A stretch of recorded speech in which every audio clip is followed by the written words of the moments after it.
2500 रुपये का है कि अगर सरकार बनेगी तो 2500 रुपया राजद की सरकार, महागठबंधन सरकार बनेगी वो देगी।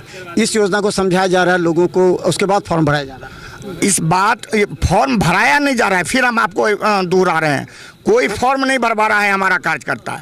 हमारा कार्यकर्ता योजना के बारे में बताता है और जो माँ बहन जिनको ये अच्छा लगता है तो वो स्वयं लेकर के अपने घर ले जा कर के फॉर्म भर करके सारे कागजात को लगा करके पहुंचाती हैं।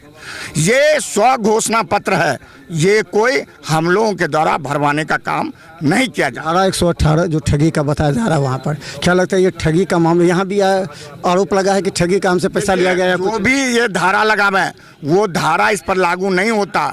हम समझते हैं लीगली 2 मिनट में ये सब चीज़ खारिज हो जाएगा, लेकिन ये लोग केवल हम लोगों को रोकने का काम कर रहे हैं, हमारे नेता को रोकने का काम कर रहे हैं। गाड़ी रुकने वाली नहीं है, गाड़ी चल चुकी है और निश्चित तौर से हमारे नेता इंडिया गठबंधन के बैनर तले एनडीए को परास्त करके बिहार के मुख्यमंत्री